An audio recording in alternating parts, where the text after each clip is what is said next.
storytelling, digital engagement, stakeholder engagement, and anything that allows me to help institutions and programs to amplify their impact. For the last couple of years, I've been working in development, specifically in research, research for development, and this is where I believe I've been leaving my mark. I'm quite passionate about telling the African stories from the researcher's perspective, from the research itself, and how it impacts the everyday life of African communities, from aspects of health, especially health, population, etc. I'm even as a co-author of the book Navigating Change. I wouldn't be very surprised because writing has always been a passion of mine, writing and reading. And this is actually what I do when I'm not working. I love to read. Thank God now we are in the digital era, so you can access a lot of books online. And I love to write both creatively, professionally, and whatever needs writing, I can write. And this is what basically makes up about most of my time, working and helping institutions to really amplify their impact and their work. I've worked across diverse industries, from media, human rights, government, and finally ended up in development. And I think I found my home. This is where I really thrive because I'm able to package what would be termed as technical data into stories that the everyday man can understand. Things I do when I want to relax, being a first-time mother, I really enjoy spending time with my family and my son. And that has really fulfilled me. The other 20% when I'm not working and being at home, I enjoy cooking. I always tell people that when I'm nervous and I need to just declutter my mind and rest, I like cleaning. And if probably if I wasn't in research on all these things, probably I would be a professional cleaner because I just love tidying up spaces. When I think about change, and when I was authoring this book, when you actually think about change, you think it's these big things. But I think we go through change every single day. It's only that some is very subtle, very little, it may not make a difference to your life. But then there are big circumstances in your life that you sit down and you think, wow, my life has evolved. It has taken a different path. And so my journey with change, as with everybody else, began from a young age, and it has come to manifest in my education, my childhood, my career, and even now that I'm navigating motherhood and family life. And when I was writing my chapter, I was quite excited. It gave me time to really reflect on my journey. And most often, especially now that things are becoming very complicated in the world, we pass through life and we're just excited to be alive. We never have a chance to sit down and think, oh, 10 years ago, this is what I wanted, and I got it. How did I get here? So for me, this book was quite exciting because it gave me a chance to go back and reflect on my life and to sort of put a step into it that this is really where I belong. And I think I'll close it there. As we go on, you're going to get to know more about me and see what really navigating change and grabbing those opportunities that come, what it has meant to me and how it has shaped me to be the person I am today, a person I'm quite proud of, and a person I'm excited to see what the future holds for her. And I would like to invite my co-author, Benta, to also hear about her. She's quite interesting. Welcome, Benta. Thank you, Anna, for a beautiful introduction of yourself. And thank you very much, Celine, for this opportunity to be together on this conversation, on this webinar, on change. I am Benta Owino. My middle name is Aloch, so my full names are Benta Aloch Owino. I'm a development consultant. And that in itself, to call myself that is quite a journey of change to have come to that point. I am a founder of the Ufanisi Collaborative, which is a consulting outfit which enables me and my colleagues to provide services to especially non-governmental organizations in partnership with governments that the non-governmental organizations support. I work primarily in the Africa region. Sometimes the work requires global scope. And so therefore, besides working in Kenya, the Africa region, I have ample interactions on the global scale, providing services to communities that are in need. Indeed, my work is about community. My work is about building resilient communities that can be able to sustain change and thrive in the middle of change. Therefore, what I do encompasses education, early childhood education, mothers and children's health, child protection, and livelihoods.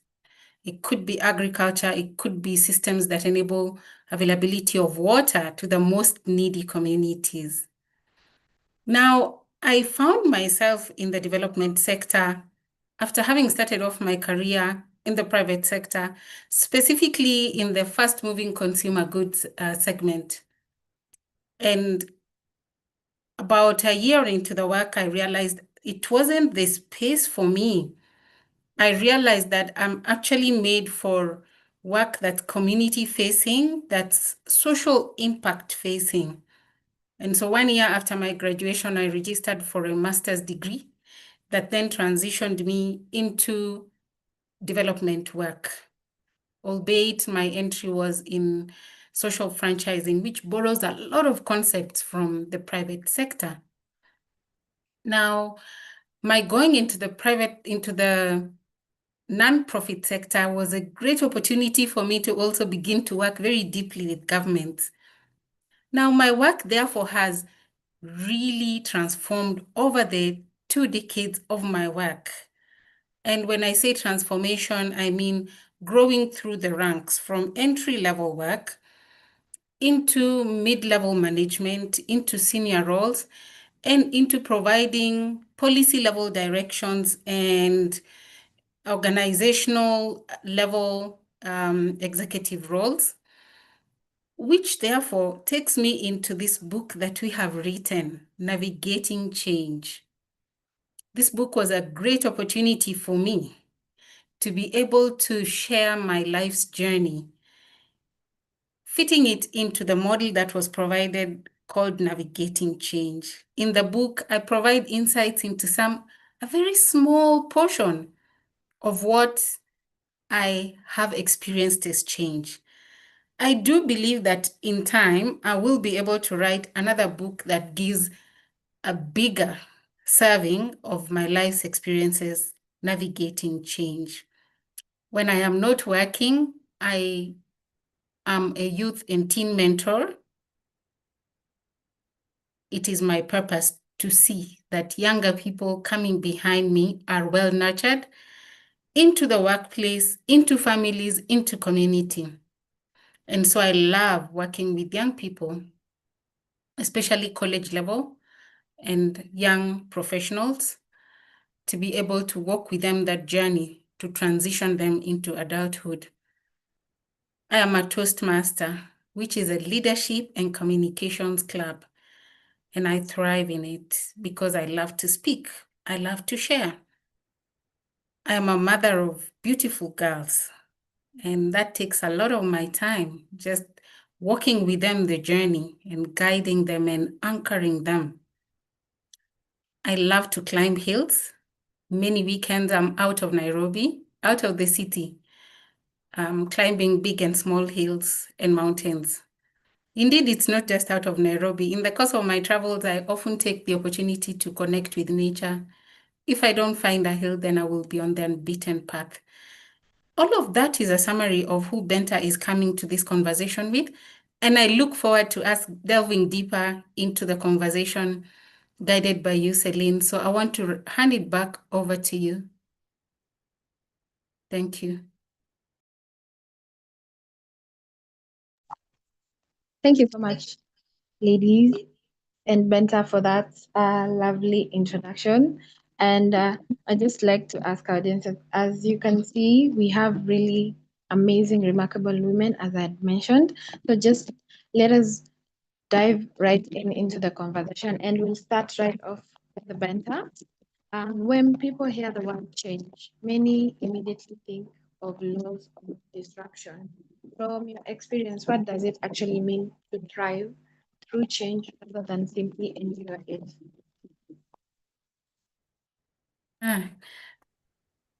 Thank you, Celine. Actually, you're right. The word change is almost a prompt to cringe. And oftentimes, me included, we see and we hear the word change, we think of words like enduring. We almost feel breathless, like what next? And counting every second so that the change can end immediately. But the word thriving has a different connotation because thriving implies learning to breathe inside of this bubble called change. And the bubble called change can be sudden, can be small, can be huge, can be self-made or externally initiated. So for me, thriving means staying rooted while allowing myself to grow, sometimes growing laterally, sometimes growing inside. So growing new branches. One of the people that inspire me in my life is a longtime boxer called Bruce Lee. Bruce Lee was a martial artist who left the East, the Orient, and went to the US. And one of his enduring lessons for me is be like water. And Bruce Lee says, when change happens, be like water. Water adapts without losing itself, its nature. If you put water in a bottle, it takes the shape of the bottle. If you put water in a glass, it takes the shape of the glass. And so when you talk about the word change, oftentimes for me, it's a prompt. Hey, Benta, be like water. Adapt without losing your true value. Adapt without losing who you really are. But also it reminds us that just like water, don't resist change. Don't resist it. If you're comfortable in change, you take a shape that it's calling you to take. So thriving for me means accepting change and moving with it and building resilience quietly over a long time. Sometimes it's painful, it's alone. Sometimes it takes prayer, but that's it for me, being like water. Celine? Awesome, marvelous. I like that you've mentioned water because normally people try to fit themselves. It's like going with the flow, but in a very positive manner. Like she said, if you put in a bottle, you take the shape of a bottle. And that is one thing to note down. Moving along to Anne, like Benta has said, taking the shape of water. That means I can relate it to the phrase you use mostly, rolling with the punches. So it suggests that unpredictability in today's world helps. What types of change do you think people are least prepared for, even though they encounter these types of change the most? Why don't I start with what most people are usually prepared for? Big change. Maybe not prepared in I can handle it, but prepared in it can come. Expect the worst, prepare for the best. But the list is incremental or cumulative change. The small shifts that eventually build up over time. And sometimes we don't know how to handle this. And my mind always goes back to COVID-19, how it started with a virus. people are being affected, we're getting very sick, to death, to our lives really just changing. Something as small as you going somewhere where you've gone your whole life, to church, to the supermarkets, and all of a sudden there's all this protocol. And of course, this was big for people who lost family, friends, and loved ones. But for others, probably who it affected our daily life, it seemed like a small change that we were not prepared for. And within that time, we saw a lot of people going into depression, just having emotional issues because of being cooked up, the uncertainty, people losing their jobs, etc. And even when we look at our lives, work experiences, schools, organizational restructuring, recently, especially for us who are in development world, we've seen this with the shifts in funding landscape. Just small things, you start to hear the US, let me not use Trump, the US is making changes to this and this. In another day or 2 days or a week, this has happened. Small things build up. And we are least prepared for small changes, even sometimes unrelated, that eventually build up to something big. And that's why we need to accept that change is a reality, no matter how small and no matter how big. And we need to then recognize the patterns and the frequency in changes so that we can anticipate and be ready for them. I transitioned into my into my current role as a senior communications officer, where I work at the African Population and Health Research Center. I was super excited about this role. I always remember that time I was aiming to transition into managerial out of the confidence that I had. But then when we realistically sat down, I didn't have managerial experience. And I thank God for being in a fantastic organization, and we drew a plan. So to get there, what needs to happen? And I transitioned into a senior comms officer, which is almost in between. And then all of a sudden, within a very short span of time, I have a lot of responsibilities, including people I need to mentor, guide, and supervise. And when I started, because this is the job I wanted, I was quite excited.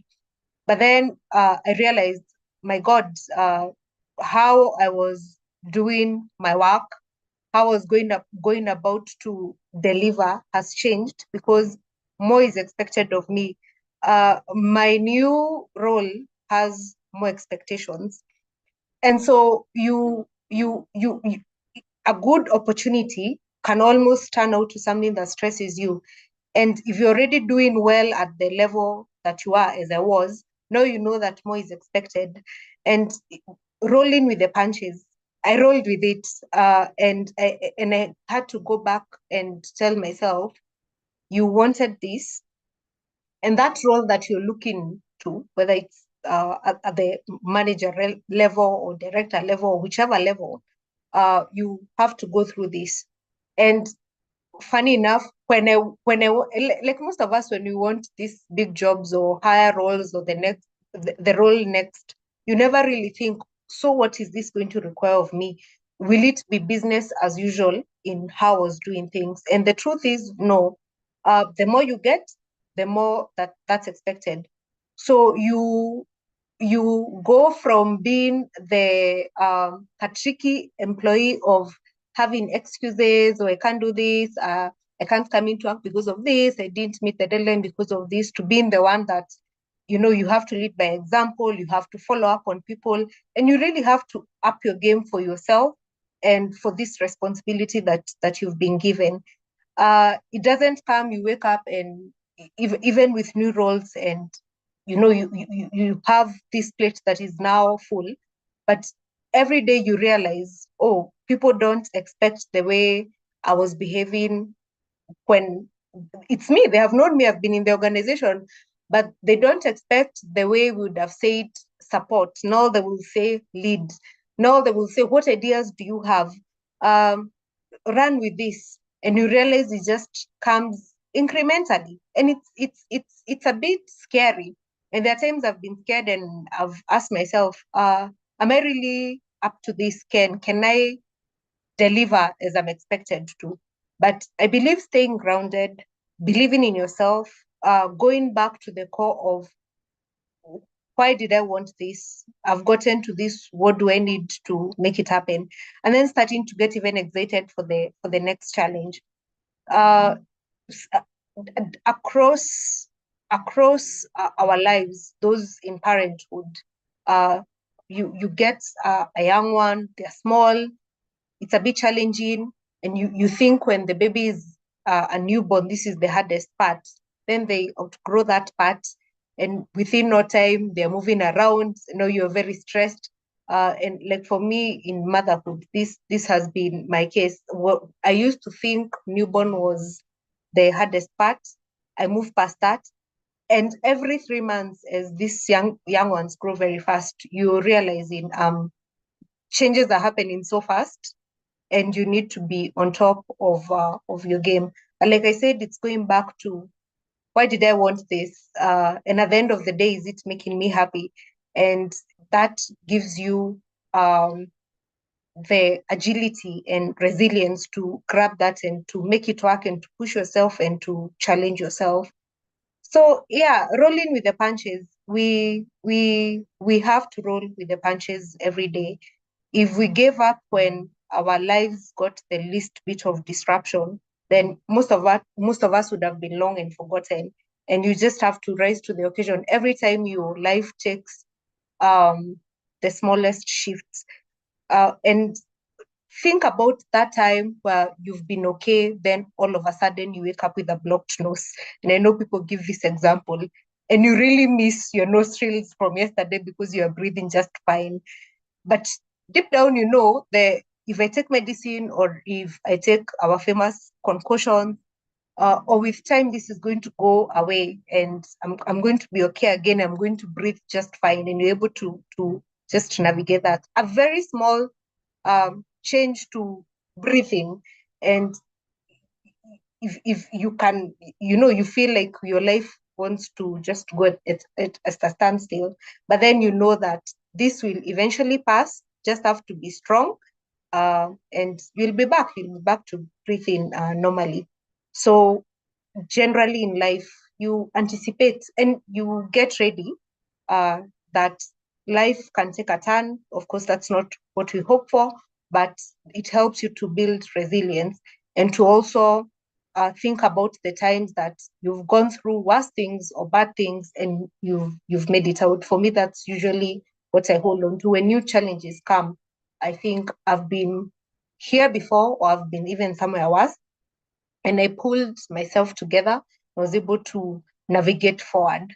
And so, yeah, I would end it at that and give it back to Celine.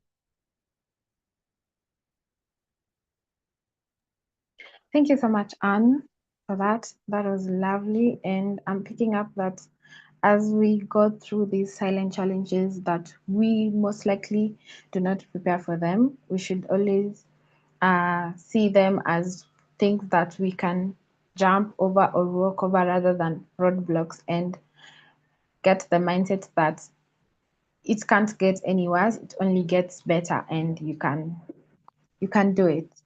So thing as Anne has touched about something more, I'll term it as resilience. I'll just head on to Benta and ask, we often praise resilience. Most times after we've survived bad things, bad changes, huge changes in our lives. So what habits or mindsets help people build resilience before even change forces it upon them? How do you get ready for that? Mhm. Yeah, I think thanks, Anne, for that lovely conversation.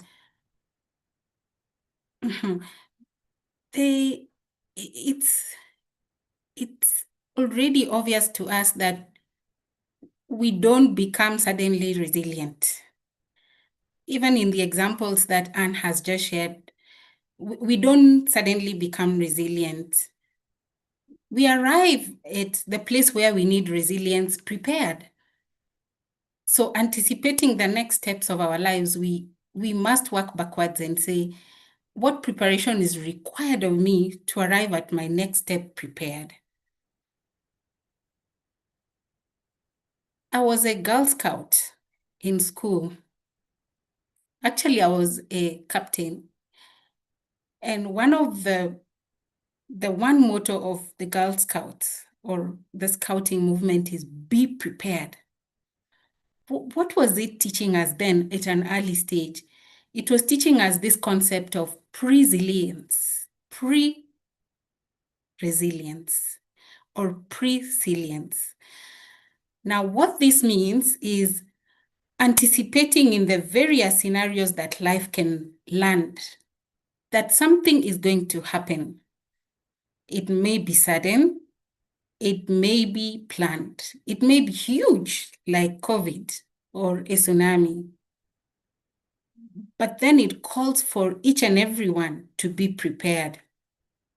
But beyond the individual being prepared, as an organizational leader, it also means that organizations have to be prepared for whatever happens. Now, in the leadership space, there is this concept of VUCA, which speaks to the vulnerability that's now happening to all settings, whether it is in the global space, in the commercial space, in trade, even in the social spaces. Change is so rapid. And so it's all calling us to be resilient, but even before we need to be prepared, it's calling us to build our resilience quietly and aggressively, even long before we need it. Now, as I was writing this book and reflecting on my life's journey and what resilience would mean, I spoke about the concept of resilience because I learned this modern concept when it was a bit too late. Having enjoyed a rather stable financing landscape for most of my career and growing through the ranks, actually my early career was growth upon growth upon growth, promotion upon promotion, or headhunting into bigger roles. And so I thought that was life's trajectory, that I would always be growing, that pitching for money would always come back with a yes, and that our coffers for programs would always be growing bigger and bigger. And so at a personal level, and I can say indeed for most organizations, there was that expectation that there would be money. So institutional capacity to absorb the magnitude of change that there has been in the last 5 to 10 years was very low. So the institutional capacity was low, but the change was major.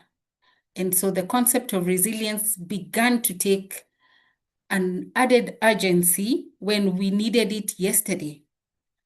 What I have learned in the massive change that there has been in the nonprofit space is that true leadership in today's age cannot be about reacting to change. It must be about shifting our perspectives, beginning to anticipate the very worst and building scenarios for it. Because without that level of planning ahead, without that level of building muscles, the risk is great. The risk is great to institutions and the people who work in them. Now, when the people who work in organizations that are not resilient are affected, it means them, their professions, their colleagues, their families, and the people that they work around are affected. And so I have become a proponent of the need for resilience. And like I said, it doesn't start in adulthood or midway through career. It starts very early in life. I'm very cognizant of the need for resilience when I work with the youth that I do work with. And one of my key areas of approach is to make sure that they are aware of the change and that it would take many dimensions, and that they are growing up knowing that they need to build their resilience muscles from early on. In my work, in my consulting work, we have seen shrinking funds. We have seen greater competition for the same pot of money, more people are bidding for the same projects, unlike it was the case before. What does resilience mean for me, therefore, and the people that I work with? It means thinking beyond the traditional markets, thinking beyond the traditional buckets in which we focused, and thinking like real entrepreneurs. And so as I'm saying this, I mean, resilience also means thinking like entrepreneurs throughout. What does thinking like an entrepreneur mean in the concept of resilience? It just means to me that I have to be thinking of the greater communal problems that there are and crafting solutions for them, so that as I am building the resilience of my company and work, I'm also building the resilience of communities that my work targets, the governments that I support through policy and programming. So resilience for me takes a different turn in that when you incorporate entrepreneurial thinking about it, you think broader and longer term. You think of risk mitigation, and you think of building institutional capacities at all levels. And I have seen that since COVID, our governments, particularly here in Africa, because my purpose ground is here in Africa, I have seen that our governments are increasingly taking on different approaches to financing the work, to partnering with the private sector. And even in our devolution context, governments are increasingly looking at how to provide solutions at the lower level instead of thinking at the national level. So resilience to me in the modern term is resilience, being ready before I need the skill to survive the massive change that's always awaiting. Resilience also means to me an appreciation of the fact that I'm either coming out of a major change, in the middle of a major change, or stepping into another major tsunami and being prepared. Thank you, and back to you, Celine. Awesome. That was so marvelous, Benta. And I've picked up on you saying that resilience. I love that you mentioned it starts early, because you concur with one of your co-authors, Paulette. She says change often shapes us from our early childhood experiences. And you have said, I believe this is a new word we should all start using, pre-resilience, preparing, anticipating, and having a shifting mindset. And as she has said, COVID came with a lot of changes. I'd just like to break the ice and give a story on major childhood changes we experienced as children. You remember, or I remember, when we would switch from day school to boarding school. That was such a major, huge change in our lives, because you will cry on the first day your parent will take you to school. You're like, how am I going to survive? I'm not going to see you every day. And then a term later, you adapt. You get used to the life in boarding school. You get used to visiting school. If your school didn't have visiting, you'll get used to seeing your parents at the end of the time. And that is one example of mine that shows change shapes you early on in childhood. And speaking of adaptability, over to you. And adaptability is sometimes misunderstood as simply going along with things. How do we adapt to change without losing our true voices, our true values, and our sense of direction as individuals, even as corporations and companies? Thanks, Celine. Everywhere, I believe you're going to say we want an adaptable person, and we like to define ourselves as being adaptable. People don't like people who are rigid, that they can't, go with the flow, roll with the punches, and just change to the new environment or what is expected of them. But adaptability does not mean surrender. It does not mean to go with the flow wherever you're being taken by the change. I start by saying that people don't like rigid people, but they like principled people. So for me, adaptability is really about intentional adjustment. You've looked at the new situation you found yourself in, the new circumstance, the new environment, the new organization, and you've decided, I like this. This resonates with my beliefs, my aspirations, who I am as a person, and I want to adapt to this. It's not about I have found things being done this way, so I must conform to move forward. Actually, that's not adaptability. That's just surrendering to the circumstances that you found. And for adaptability to be truly effective in one person's life, I believe there are three things that must be at the top of your mind. Your non-negotiables, your principles as a person. And even principles change, but I believe that especially morally, ethically grounded principles don't really change. Your beliefs might change about how you see with exposure to new information, knowledge, etc. But your principles of what is right and wrong most likely will not change over a long time unless you change your fundamentally as a person. So your non-negotiables, what are those things that you won't compromise? You don't condone corruption. You go to an organization that is riddled with corruption. Do you not say, oh, this is the dream job I was looking for, so I might as well. I think in Kenya we say, if others are eating, you might as well. So what are those principles that you wouldn't want to compromise and you have no intention of compromise, even when circumstances shift? Then what's your purpose? Whether you're joining a new organization, you're pursuing your education, entrepreneurship, new ventures, what really do you want at the end of the day? And so looking at the end goal of, for example, I joined development as a communications person because I really want to amplify African voices. I want through my communications to, with other contributing factors, of course, to make real change on the African continent and to people's lives. So that's my purpose. And so circumstances might find me in an organization that is profit is priority. And I might say, there are no jobs in Kenya. I should be glad that I found this. And maybe that is to surrender, or that is being a smart person. You might tell people I quit my job because that was not my purpose.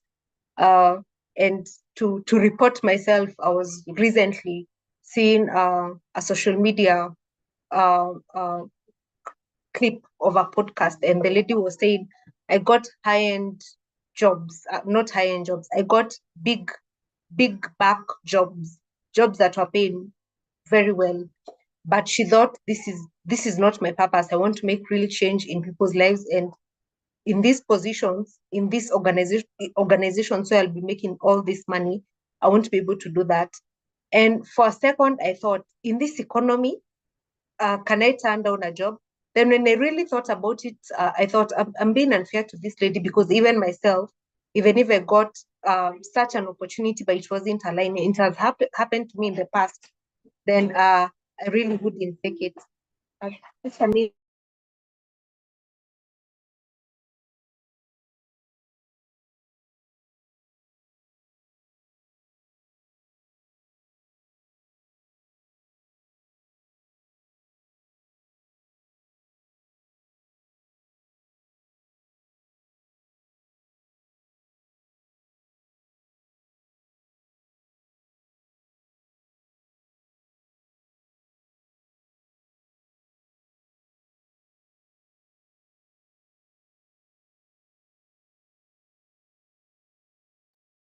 Apologies. And it has happened in the past where I had to turn down roles or opportunities because I felt that is not where I wanted to drive. And then lastly, I would think about your agency.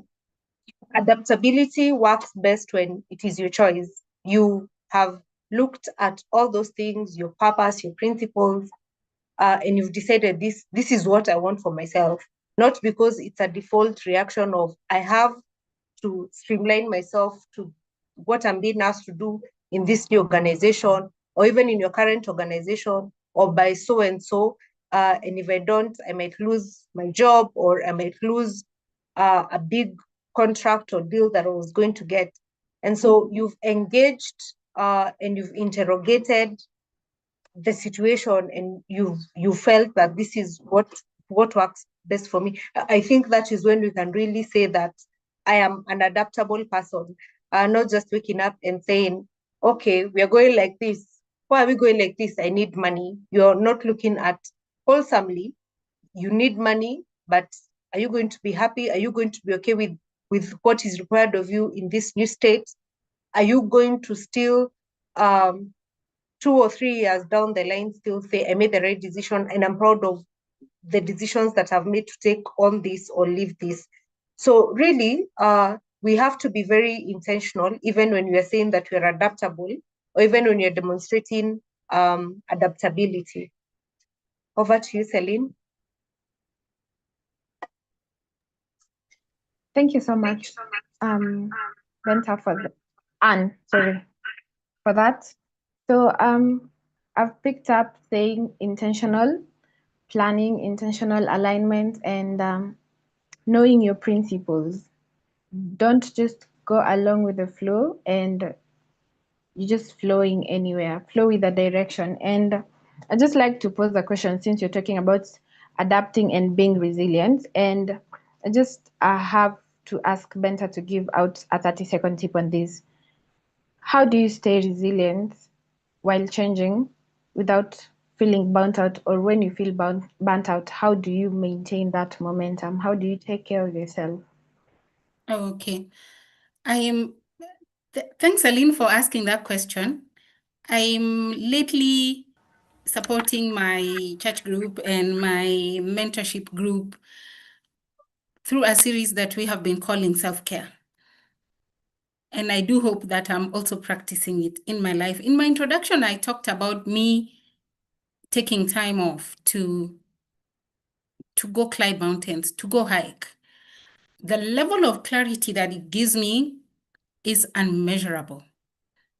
And so, whereas not everybody would consider hiking or mountain climbing their cup of tea, everybody would have something that takes them away from the labor, from the rigor of work, and to do something that's more in tune with nature, to earth with nature, but also to earth with community.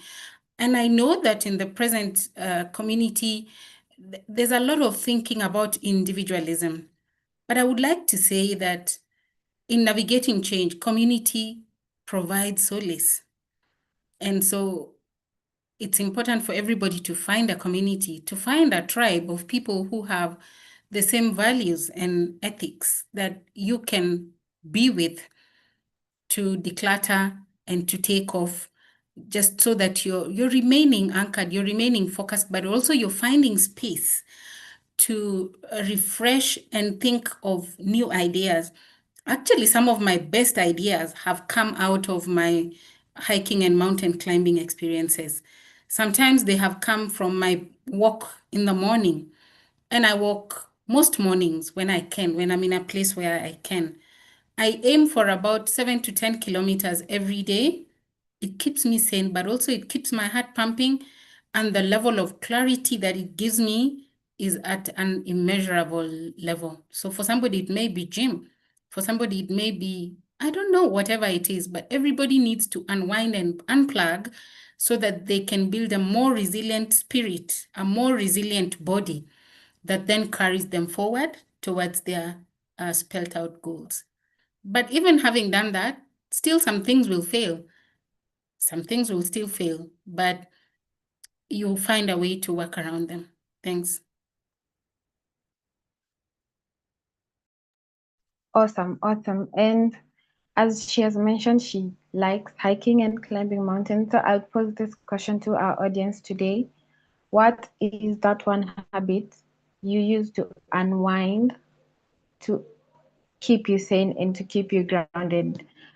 For me, it's reading non-fictional books. So I've started, you can just comment in the chat box and say, I do this, I do this.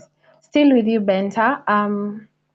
When change doesn't go according to plan and outcomes fall short, usually like to call failures as learned lessons. So how can individuals reframe these learned lessons in a way that keeps them moving forward so as not to give up? So it's a journey. It's a journey. It's been a journey of learning. Early on in my life, in my school days, in my early entry days in career, when things didn't work out, I thought I was a total failure. Why?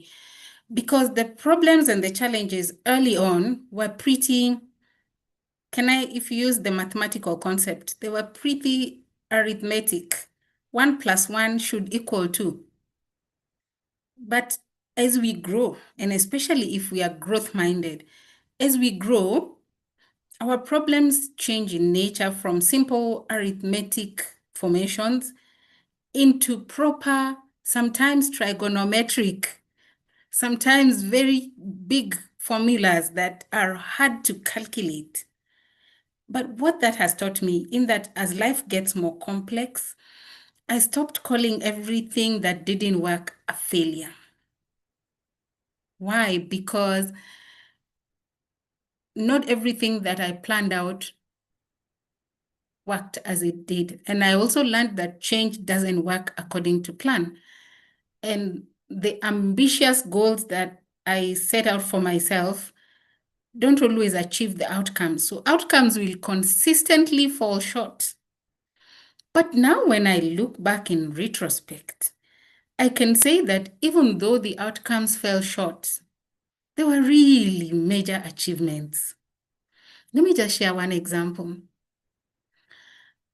About 6 years into my career, I applied for a position, and actually I did not apply. I was headhunted, and I was very close to the job offer. Everybody told me, you're getting this job. And then one Monday morning, I'm told, oh, you didn't get that job. And I was crushed because I had prepared. Of course, being a Christian, I had prayed. And so I was very sure this was coming and it was going to be a big break. But the outcome fell short. So what did I do? I cried and I was crushed. But it was one of the pivotal points in my life that I still look back to. 2 months later, I was headhunted for a major role that defined my career in a big way. In my introduction, I said my purpose ground is Africa. And I said that some of the programs and governments I support are in the Africa region. By me not getting that local national position, I was being channeled to something that was broader in scope and more fulfilling and more in line with what my purpose is in life. So what I say, not everything that's a failure is a failure. Celine and Anne, you remember this famous saying by Nelson Mandela? And he said that he never really loses. Either I win or I learn. So it's never always a loss. When you learn, you become a philosopher. And that has been my approach in life lately. Either I win or I learn and I become a philosopher. Sometimes what I think is a failure is actually a calling for more information. And business people, because I'm in consulting, oftentimes I have to really think all the time. I have to think like a business person. Sometimes it's information that I need so that whatever seems like a failure is sharpened. And business people often say that this is calling you to ask who can do this for you. So sometimes failure is actually asking you to think about who in your 6 degrees of separation of knowledge is this calling. Who should you consult to sharpen your concept, or who should you consult to help you with execution, or who should you consult to help you with the advocacy? So when things don't go as planned, I often step back and ask myself, what's this teaching me? What's the season that I'm supposed to step into? And then I know that with time, I get clarity. But also what failure teaches me is to encourage others, because I lead people and I work with people. In the course of my work, I realized that I should be using my encouragement skills. And so I bore myself the title, even before I started my organization, I bore myself the title CEO. And CEO in that time and still now is Chief Encouragement Officer. So I'm a Chief Encouragement Officer for myself, but I'm also a Chief Encouragement Officer in my practice as Coach Benta and as a mentor. So when things seem like a failure, I wear my hat of CEO to myself and also to the people I coach and mentor. But also when I look back in retrospect, looking back in the rearview mirror of my life, I want to pass on the baton by courageously and without a doubt telling people who are coming behind me, life is too wide, too big, too beautiful, too precious to be defined by one closed door. Many doors have opened to me. So never take one door closing to be the end. It's just the beginning. Celine? I am just smiling here and amazed of what I'm picking up today. And allow me to read a few comments, 2 comments from the audience.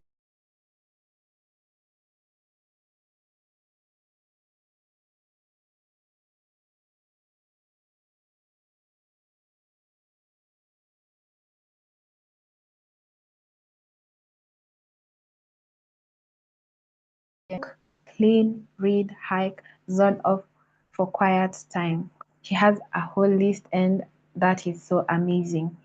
So as we continue to send in our comments, you can also just chime in and comment what you're picking up from the ladies, what you're learning as we go along. And next to you, Anne, we've seen Benta explaining that it is never a loss, it's a lesson. So how does one regain momentum when discouragement has already set in for themselves? Well, I love those words from Benta. It's either you win or you learn. Unfortunately, most of us, the learning goes out the window very fast when we don't win. I often think that discouragement, especially when you don't win, comes from feeling like every effort that you've done, if you didn't get where you wanted to go, has been erased. Every past effort. So you've had a successful career and you go after this big job, you don't get it. It's like you've mentally erased all this effort that you've put in. And that's where serious discouragement comes in, which shouldn't be the case.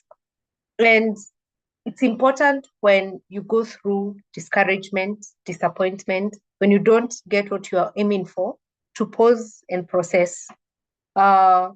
You actually get into the reality of, I tried to do this, it did not succeed.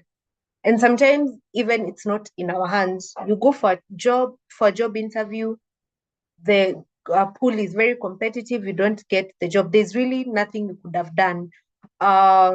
Even in school, you do your best. You're not lazy, you're a hardworking student, you've really done your best, but the final exam disappoints you. And so you need to pause and let yourself accept that I have not made it. I have not won.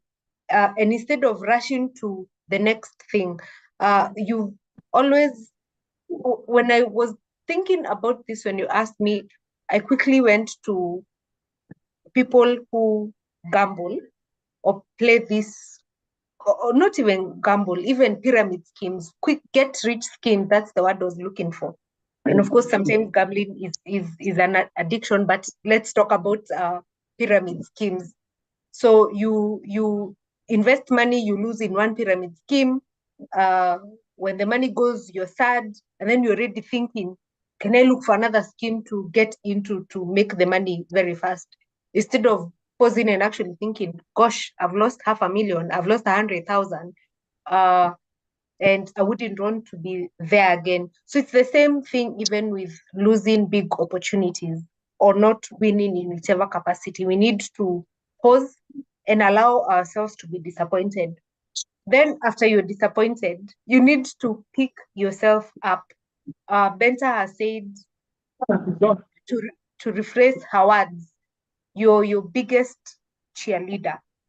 So if anyone is going to pick you up, and shortly I'll talk about support system, but if anyone is going to pick you up, it has to start with you. So once you've paused and you've acknowledged, I did not get this, I did not win, then you start with reframing your thoughts from, I'm not starting over, I'm starting from experience. I'm starting from a place that I have learned. If today you're looking for a director role and you go to 3 director interviews, or even the first director interview, and your role probably wasn't director, it was something lower, I believe that's a learning experience, because you now know in the next interview what directors are asked. And if you went there and you said, I do, and probably they want to hear, I lead, they don't want a hands-on person, they want a strategic thinker. You will either go back now and start doing strategic thinking and implementation, and or maybe even now rephrase how you present yourself in interviews so that they can see this is the person we want at this strategic level. So even when you lose, it's an experience, and you have to think that nothing is wasted. You have gained something from interviews I've talked about, probably experience at that level, and you also able to see, to really reflect on, how am I packaging myself? How can I do it better for the next role? If you live in this country, most of us have applied for jobs. Some you'll never hear from, some you'll get very close to the finish line. Thankfully, some recruiters will be good enough to give you candid feedback. And from there, you can say, oh, I didn't get that role. But if you allow yourself to use that as a platform to rise above, then then most likely, in my case, this has happened where I didn't get one role, but I got very good feedback and gave myself time.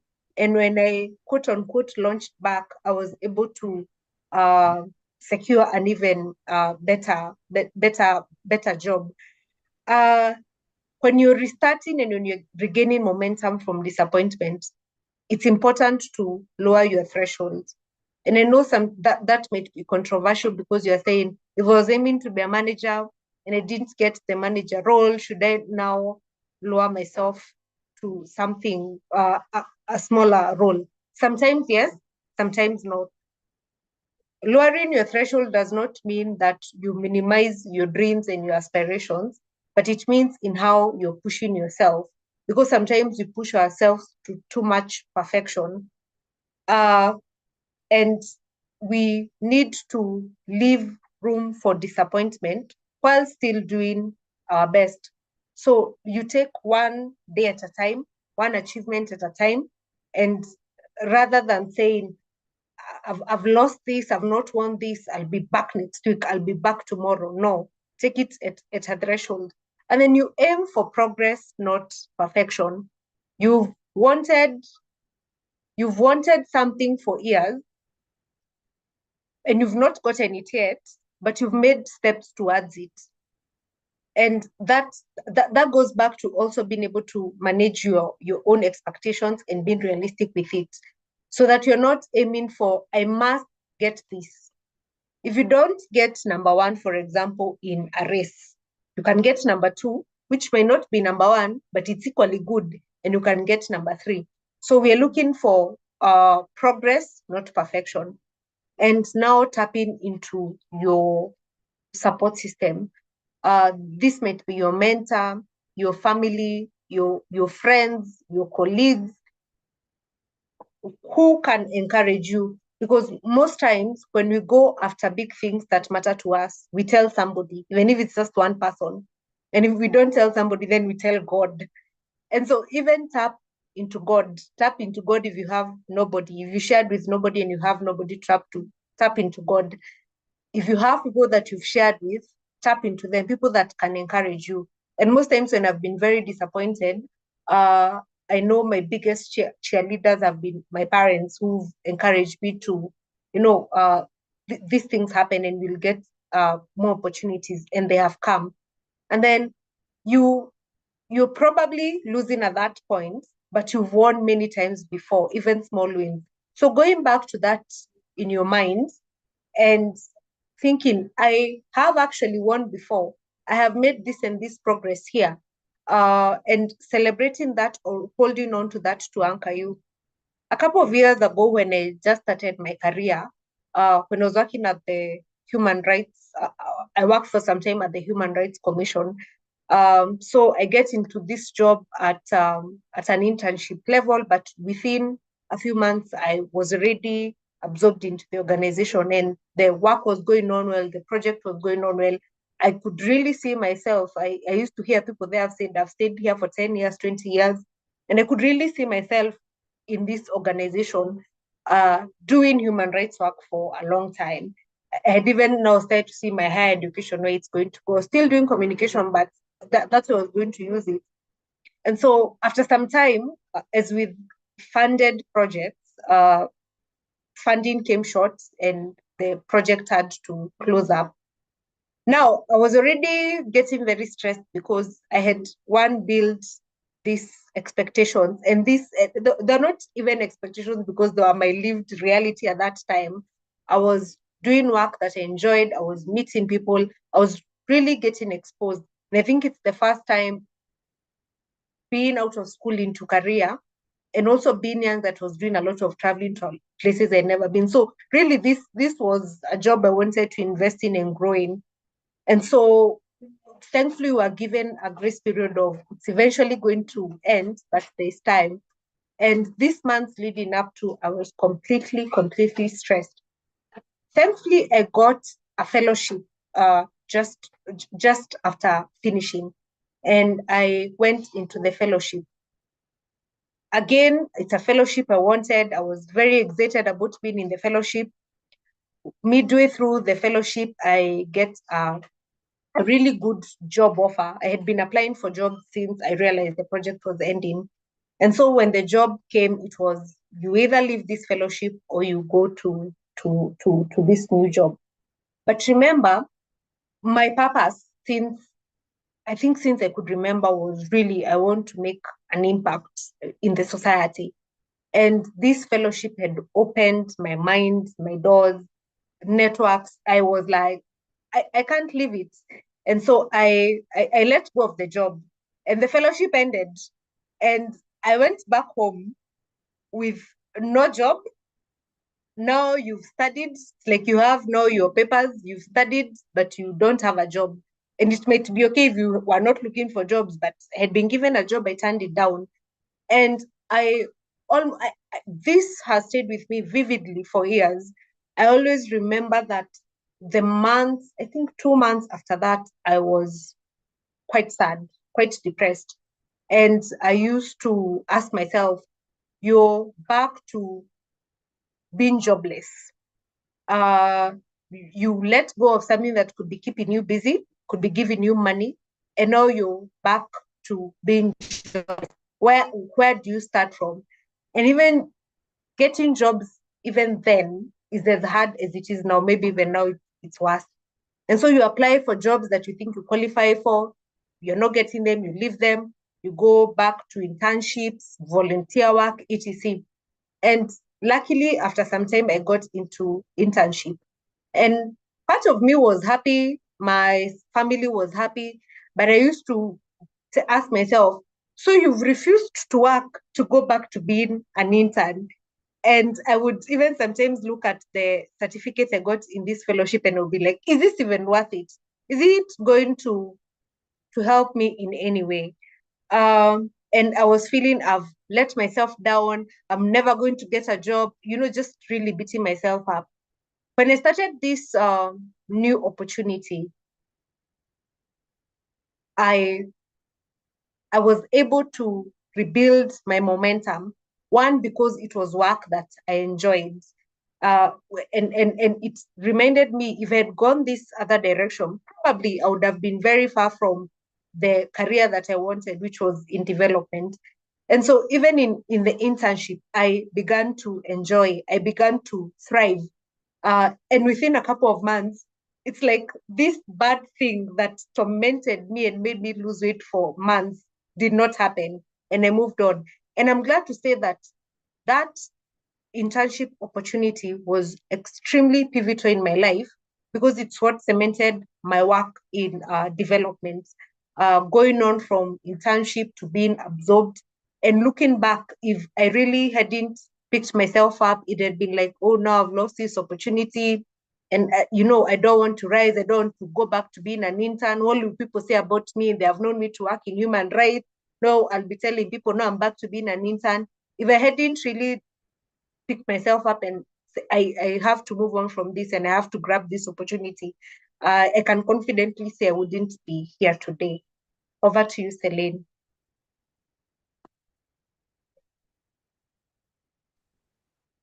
I mean, such an amazing that gives that we get to start there. And let me just add on to feel the that you when you get to that point. Like she said, she did lose some weight, she was depressed, but she didn't stick there. She moved herself out of that position, and that is what we more of emotions, but was that being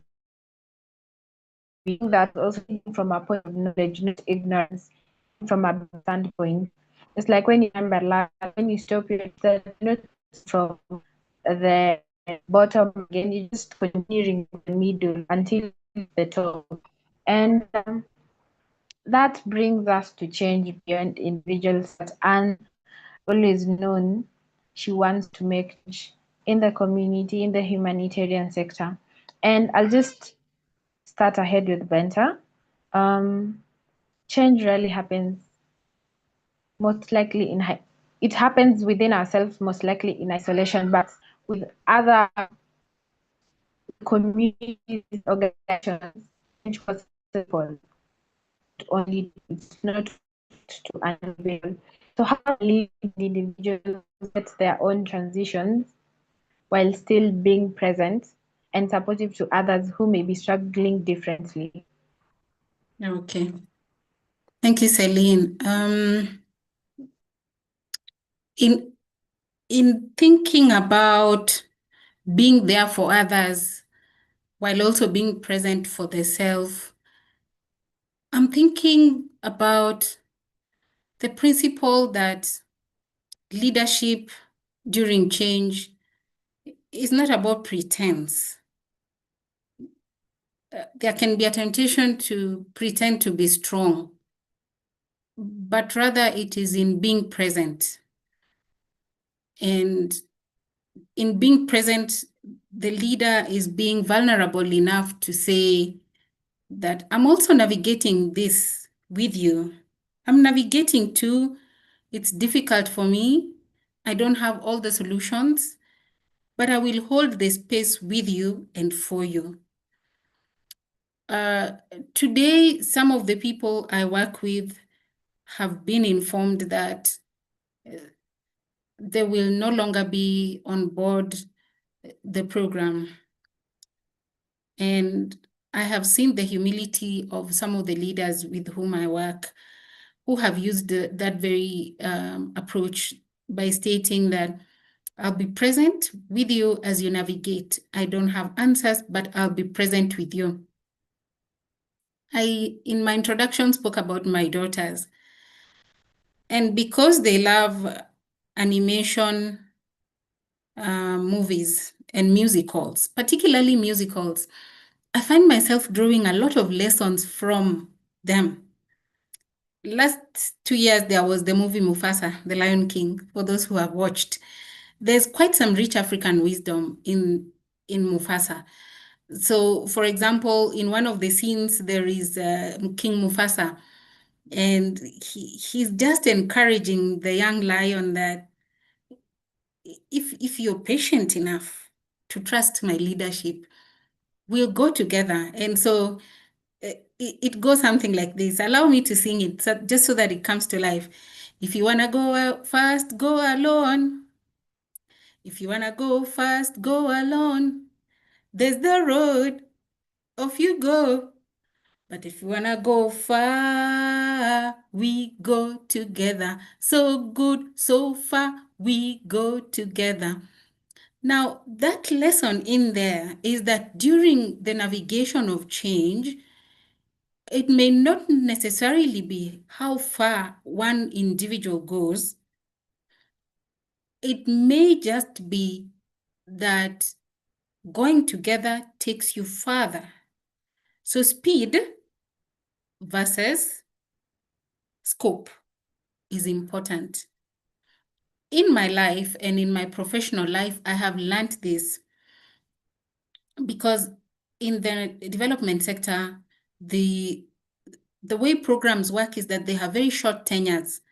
And when I say short tenures, they can be as short as 6 months. They can be as long. When they last 5 years, there's a lot of celebration. Oh, we had a long program lasting 5 years. But oftentimes, the programs are really short. What does that call for? It calls for that African wisdom of if you want to go fast, go alone. But if you want to go far, go together. And that calls for humility. That calls for empathy and listening so that transitions, especially if they are negative ones, can enable people to be involved. The former CEO of the Kenya Commercial Bank, Dr. Martin Odur, has recently published a book called The Humanized Leader, which has got rich insights about change, among other things. But in The Humanized Leader, the author talks about leaders being present with a human touch, being present and listening, and holding the team together as they craft solutions so that no one is left behind. So whereas even reaching the situation where people are being let go of roles or jobs, they know that they were present and they were heard. So for me, transitioning while being present and supportive of others means leaving nobody behind. Let me give another quick example. In the very first major experience of funding cuts, that was in the year 2017, we lost the organization for which I was an employee then because our program was totally defunded and the registration in the company was no longer tenable. The following year, my daughter finished college and finished high school and needed to go to college. That same year, I had no job, therefore, I was not consulting. And my daughter needed to go into college, and her preferred college was a little bit costly, significantly costly. But in your opening statement, you said change rarely happens in isolation.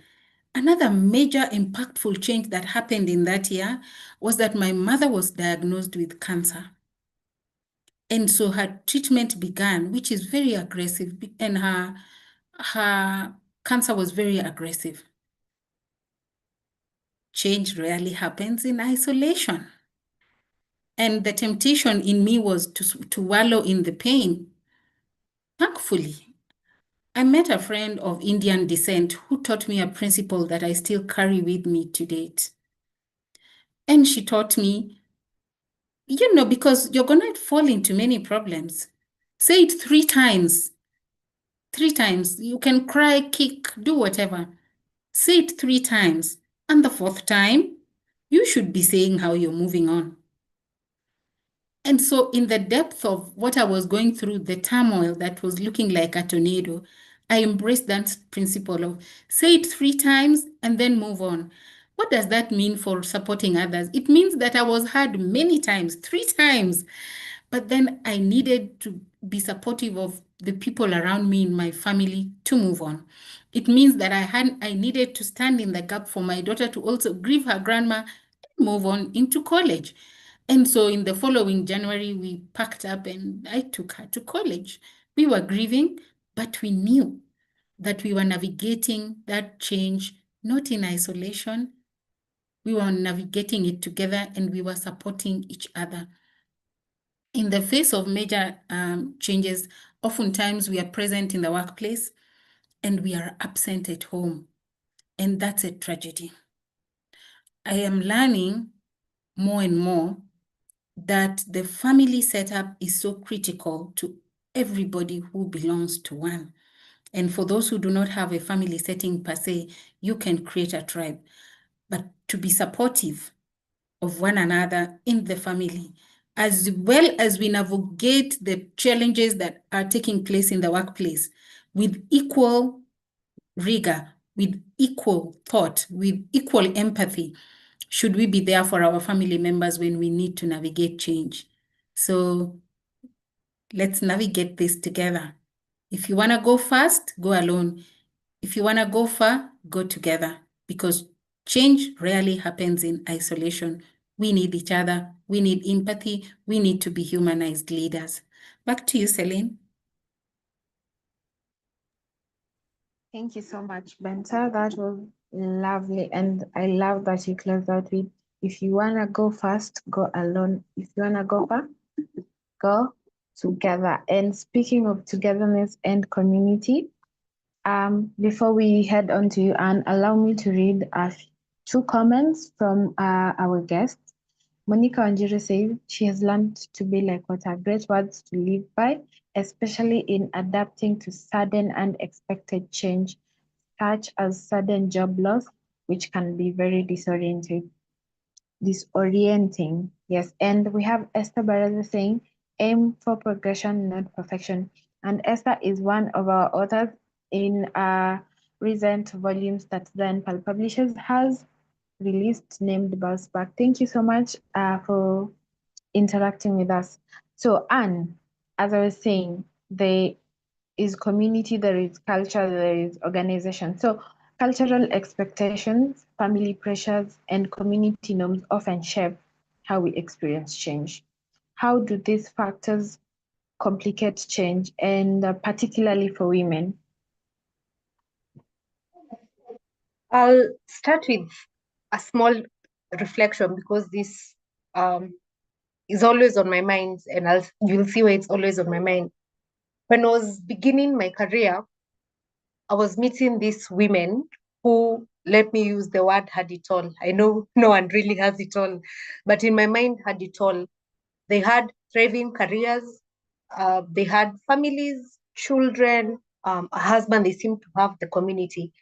And I really used to wonder, how do they do it? And I would be proud of them even from a distance, especially the ones that I worked closely with, and I would see how they are navigating chaotic work, demanding work, late hours, and they still have these beautiful kids, beautiful in the sense of their relationship and family and so on. And when I got into family life as well as a career woman, I was more than proud of them. I was blown away, because there's a lot of norm and expectations. And I feel these days, especially for career women, you have to balance everything that is going on around you in terms of the aspirations that you have, where you want to go, and being present, like Benta has said, being present for your family, being there. And it's always a daily.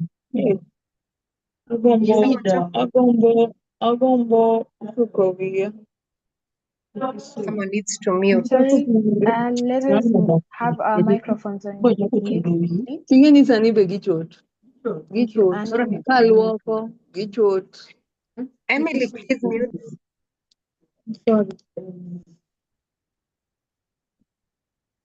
Okay. So it's like a balancing act, and there's a lot of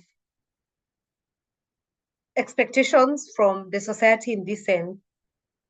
Your family, your friends, your community, they want you to thrive. And I'm speaking from the point of view of a woman, because I am a woman. They want you to thrive, but they still want you to progress in terms of your family life. So in terms of even pursuing education, they want you to pursue education, and at the back of your mind, you have to use the Kenyan phrase lazima ujipange. So even as you're pursuing this and you're going to be proud of you, even before you finish your degree, your father or mother is already saying, na sasa ujue venye utaanza masters, and somewhere all in between, you're supposed to find somebody, settle down and all that. There is a lot of pressure. And I think for me, what has helped me over the years is to know myself na kujipanga. What does Anne want to achieve? By when? Realistically, how long can this take me? In this space that I might be pursuing different things, will I be happy missing on this or that? And you have to set boundaries. Right now, I want to finish my education. This is what I want to focus on. And you go with that and you get people to respect that. Right now, I want to start a family. This is my focus. And you set that boundary and you make it very clear. But the root is knowing, how do I want to progress as an individual? Where do I want to see myself in 5 years? What dreams do I have for myself? For yourself, not for your parents, not for your friends, for yourself. And then have a plan towards that. Now, unfortunately, with life, you might have the best laid plan, but things, circumstances change and you have to adapt to the change. And I think with circumstances changing, then all the things that we've discussed today come into play. Picking yourself up, gaining momentum, etc. As women in this ever-changing environment and circumstances, I believe we need mentors and we need peer networks of women who are probably struggling just as much as you, struggling in the sense of trying to, get their way around entrepreneurship, around education, around professional pursuits. You need strong women. You also need learning women who are learning as much as you, and you need mentors, whether it's female mentors or people who can push you and hold you accountable. And of course, you need a support system, whether it's from family, whether it's from friends, whether it's from the tribe that Benta talked about. And then I think it's very important for us women to have self-compassion. It is okay to define success on your own terms. My success may not look the same as Benta's, may not look the same as Celine's, and it's okay if that is what success means to me. And if you define that and you have made a case for it for yourself and you're happy with it, then nobody should try and tell you, oh, this is all you want to do. You want to do your first degree and that is it. But I don't know others are doing PhD. That is my success.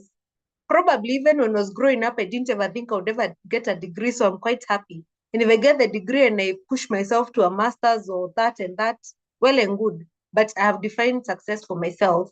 If setting up a business is what I define as success, and I feel I would want to grow, but for now I'm feeling I have gotten myself to a place that I'm proud of, then you define your own success and you allow yourself self-compassion when things are hard. And when you're trying to balance everything, trying to balance yourself, trying to balance self-love, the society, work or entrepreneurship or other opportunities of looking for a livelihood, family, you're going to get into places where you're going to get disappointed, angry, hurt, sad, and you're going to feel like you're failing. So allow yourself self-compassion and to really push yourself and to work with others who are going through the same to find solutions, but also encourage each other. Yeah. Over to you, Celine. Thank you so much, Anne, for that. And I really love that you said self-compassion, because most of us are harder on ourselves than the society is. It's like we're putting ourselves, which is not bad, but it's also something that should be done in a healthier way. So let us have self-compassion. Let us understand that we can also take time and take care of ourselves. And doing that actually leads to more better results, more better performances in every aspect of our life. And as the ladies are preparing to give out their closing reflections, anyone in the audience that has a comment to them and or a question, this is the time you can just drop them in the chat. But if you feel you need to speak it out, kindly raise your hand and I'll make note of that. And when the time comes, I will select you. So, Benta, looking back, what perspective on change do you hold now that you wish you had earlier in life?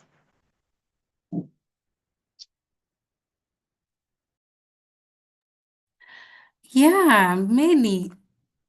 Celine and the people listening, I have many thoughts looking back at my career, but also because I never really want to define myself by my career alone.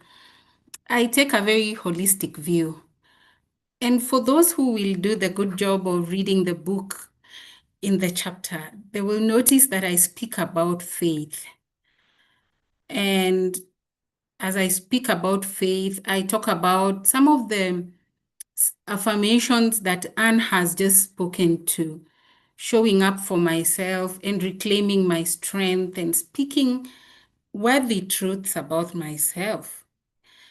And so I do now look back and see the place of faith in chaos, because a lot of change is chaotic, or the ones that really stick are often the chaotic ones. As I look back now, I tell myself, my younger self, my younger, ambitious, multi-talented self, who was tempted to stick to one narrow path and shed others, I tell them, you can do many things. I also look back at change with a conviction that there is no need to be afraid. Because when I look back at my history, growing up in many towns and in the course of my work, replicating that, living in so many places in Kenya and across the world, I can tell myself on navigating change that don't be afraid. I wish then that I had known not to be afraid. I also would like to tell myself with clear perspective that God works it out. I talked about faith, so I'm not afraid to say that God works it out. But I also caution myself that I can plan well, but I shouldn't panic when things don't shift in the way that I wanted to. This powerful woman of African origin called Maya Angelou inspires me a lot. She didn't have a perfect family per se growing up, but she crafted her life so beautifully, so powerfully. And so she also feeds into my perspective on change. She says that you may not control all the events that happen in your life. But she says, you can make the decision not to be reduced by them. And so I believe it. That's my perspective. I cannot control the change events in my life, especially the ones that happen without my orchestrating, but I refuse to be reduced by them. And so even in the deepest of situations, people who know me know that I will find something fun to do. I will always find something fun to do. I will always stay curious to experiment with new things. as a person who's consulting, my work requires that I stay curious, but also as a mother, as a mentor to youth, I stay curious. I want to know what's new that I don't know. And I do it. I adventure into places that I don't know, because change is more tasty when we stay curious and find new ways to do things. But also another perspective on change is that I can do many things in my lifetime, and I have done many things in my lifetime, and I am sure that I'm going to do many new things in my lifetime.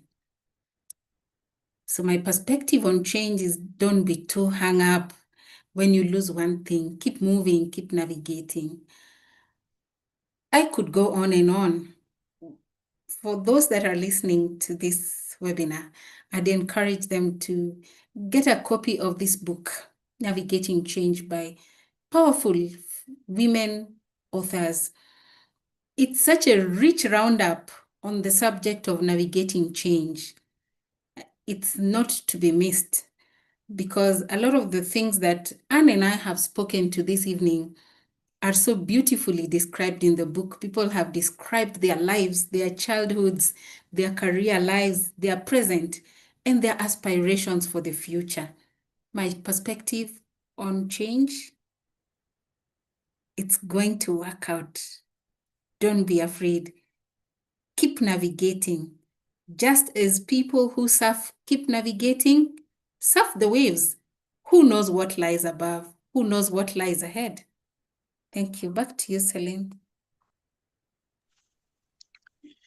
Awesome, awesome, awesome. And you said do not be afraid. I'd like just to say a quote I read in a book. Courage is moving on despite the fear. It's not the courage is not the absence of fear, but moving on even with fear. Yes. So with that, just take into consideration what Benta has given out, because life will always move on, so should you, and do not be defined by moments of change in your life. So, Anne, to add on to what Benta has said, what will you tell someone today who's right in the middle of a transition? What will you want them to understand about the season they are in? Yes. That one, nothing lasts forever. And I know that is easier said than done when you're right smack in that situation. But really, change is a season, and it's not a permanent state of being. Whether it's illness, nothing lasts forever. Whether it's job loss or even loss of a loved one. And it's the strategies and tools that we employ to get us through that. And most of those tools start from yourself, your strength, your will to progress and to pick yourself up. It starts there. Because even if you have the best support system, but your mind has refused to accept the reality, then you might never get up. And it's important for us as we progress with life to accept the uncertainty of life, of growth. No one holds, well, someone does, God, but no earthly being holds surety of life and how it's going to go. Whether you're rich, whether you're talented, whether you're healthy today, no one holds the surety of life. So it's good to accept that uncertainty happens.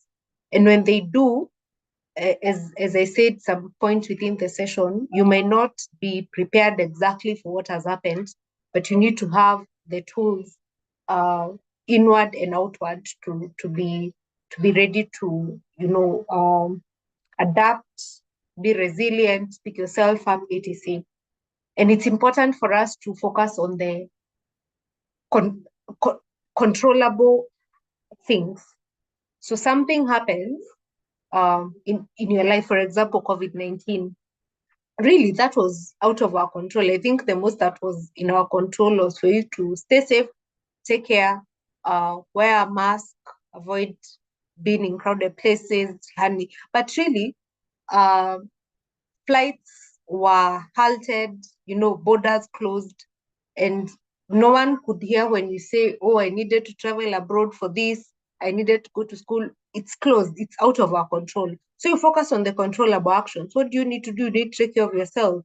You need to wear a mask. You need to do frequent cleaning. So focus in every situation. Always ask yourself, what can I do? Am I doing it? Fine, I've done it. What can't I control? Then you leave it to the universe or to God, and you pray over it, and you focus on really what is within your control, and let rest go as it wants. And to finish, it often feels quite overwhelming when you're in transition, especially difficult transition. But again, easier said than done. Look at it as a lesson. You're gaining resilience, and you might end up gaining lifelong lessons that will even help you prepare for bigger things, positive or negative, and maybe the clarity you need to push yourself forward to bigger opportunities. I think that's about it. Yeah, and I'll close with nothing lasts forever. Nothing.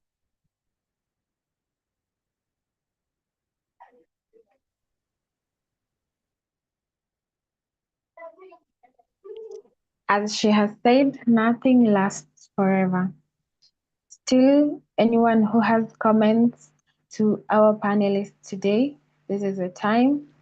I'll just go on and thank you, Benta and Anne, for your wisdom and for helping us navigate the complexities of resilience. And thank you to everyone who joined us for the second session. This was solely for you, and we are honored for you to be here and stayed with us up to now. The biggest takeaway today is that while change is inevitable, the way we roll with it is a skill we can all master. Intentional planning. We hope you leave today feeling a little more equipped to thrive and not to just endure. And also, if today's session moved you or challenged you or gave you the tools you needed for your own season of transition, I want to encourage you to take the next step by getting your own copy of Navigating Change. Just to reiterate what the ladies have said, it is an anthology of knowledge, lessons that these women have gone through, written by 7 other women together with Anne and Benta. It is a collection of real stories and lived experiences that prove no matter how much the ground shifts, we have the capacity to remain upright. And even more exciting, we would love to see you in person.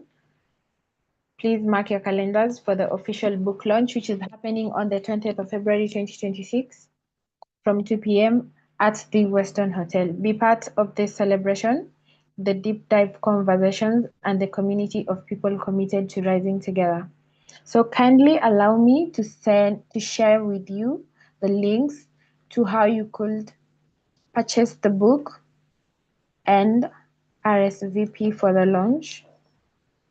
Allow me, everyone.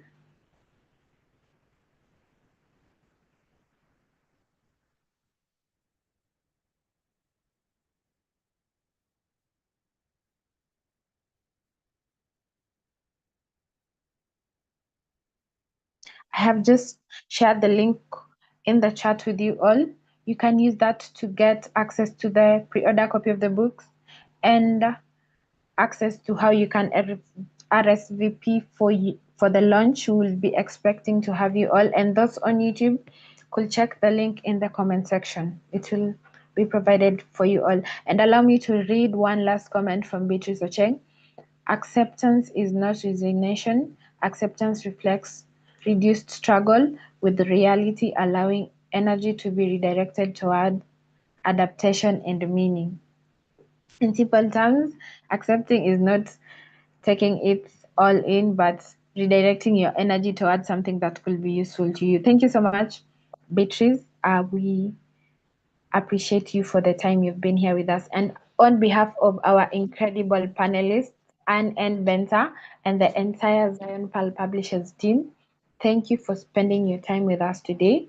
Let us keep navigating, let us keep evolving, and let us keep choosing to embrace change every single time. Have a lovely evening, everyone. Thank you, Celine. Thank you, everyone.